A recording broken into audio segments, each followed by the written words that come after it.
So there we have it. Ruben Amorim's first game in charge as Manchester United's manager. A 1-1 draw away at Ipswich.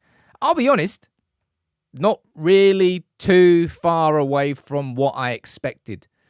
I hoped for a 2-1 gritty win, and it ended up being a 1-1 draw. We went 1-0 up after 80 seconds. I'll speak about the individuals. I'll speak about the overall team shape. You can let me know what you think in the comments overall about what you saw. No doubt we saw the three at the back system. I'll speak about Ahmad as well. But I tell you what, right? There's a few words that we heard reiterated in these last 2 weeks. Identity, intensity, and teamwork. The identity, I think we saw it there. And that's going to take time. You know, I thought United had, we did have like 72, 73% of the ball in the second half and created hardly nothing. Confident enough with the ball playing out from the back, but not really creating anything. In attack, you could say the same thing about United across the course of the whole season. But the intensity, man, so many of these players, it was pissing me off in that game. So many times in the middle, whether it was Delap just getting a toe in or winning a second ball or winning a duel, that game did not have anywhere near the intensity from the players that I wanted to see, that you wanted to see, and that Amorim not only wants to see, but will be expecting. Now, of course, he's only trained with the players for 2 full sessions, I think, the whole squad. Hence why Casemiro started, and I'll speak about him. Hence why others started and certain players didn't.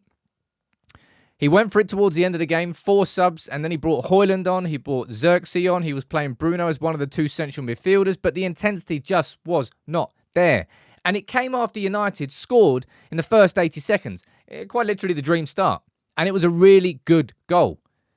The sort of goal that you'll probably see, hopefully, more of in terms of the patterns. Playing out from the back, Ahmad as right wing back, skipped past 2 players, Rashford with the poacher's goal and just getting his toe on it in the middle.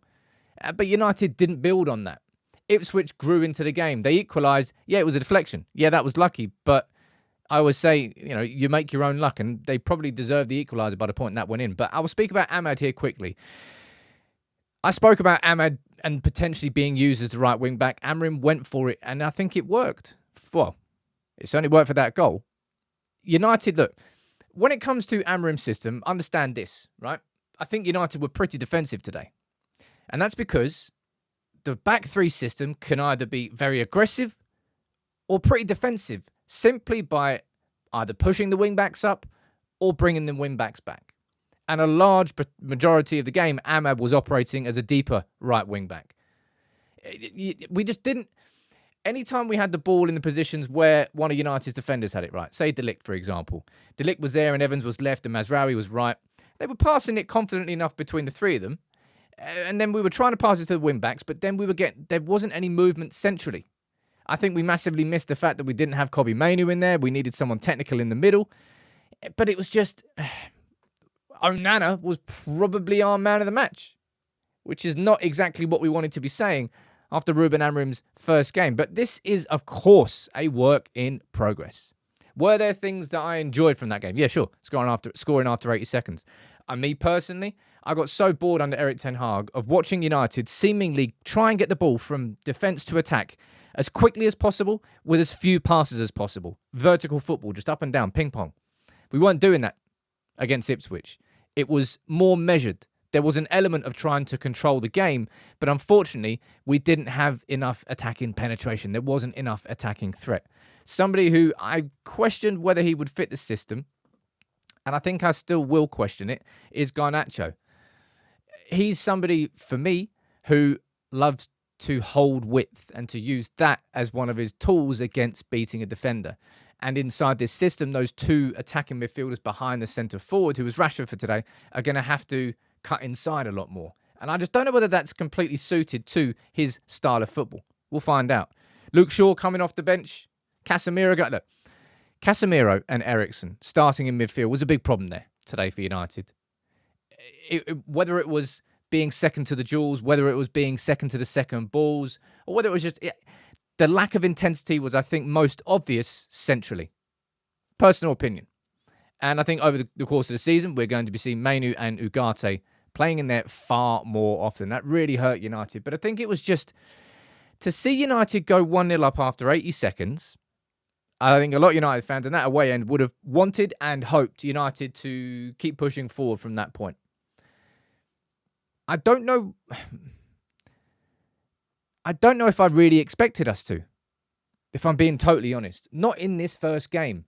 I expected. I had Mason Mount in my starting 11 over Ahmad in one of those two attacking midfielder positions, but he played Ahmad as right wing back because I thought he was going to go physical over technical. And I think if you're going to look at the biggest thing that was missing there today from United, and let's not be surprised by it, it was that lack of intensity. It was the fact that it was played at like 50, 60% energy levels. It was played slower, and it played into the hands of Ipswich.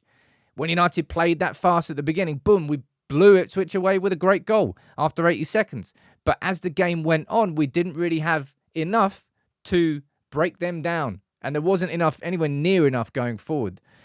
Rashford playing centre forward, he got the goal. Garnacho, I'm surprised that Garnacho didn't come off earlier. What do you think Amorim's going to think overall of that game? There were positives, there were negatives. And ultimately, it's a bit of a... Is it a nothing game? I think it's a bit harsh way to describe the first game, really.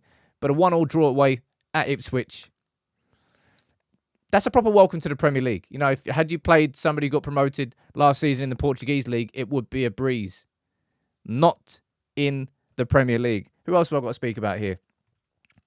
No one else individually. I think Amorim's going to be largely happy with the overall team's shape. But in terms of how much threat we offered inside that shape, it seemed like the players were pretty confident playing in that back three. The back three system isn't that much of a difference, man. And I liked it because with Erik ten Hag, when he had the two centre-backs and he had Dalot inverting as a wing-back, and then every time a centre-back had the ball, he had no one left to pass it to because he was in the middle. And then if you just blocked United passing out from the back through the middle, you would block our ability to play out from the back with the ball. We had a lot more options there today, and it made it easier for United to have the ball. But yeah, it's all well and good having the ball, but you've got to do something with it. So stage one, having the ball, great. We had more control in that second half, sure. But we didn't have anywhere near enough attacking threat. I was expecting more balls over the top, runs in behind from Rashford or Garnacho. I don't know whether we were aiming for it or not, but in terms of the attacking threat and who our best player was, it was Ahmad at right wing back. In terms of who I actually think probably our man of the match was, I'm going to go for Andre Onana. And that's never a good thing, in my opinion, when your goalkeeper is your man of the match. 1-1, it's going to be a slow start. And I think, as I said, that was a welcome for Amorim. We've got Bodo Glimt on Thursday at Old Trafford, and then we've got Everton in his first Premier League game at Old Trafford. But if there's one thing you're going to need more of that we didn't see there today, it's intensity. And we've been saying that all season, so let's not be too surprised that we didn't see enough of it.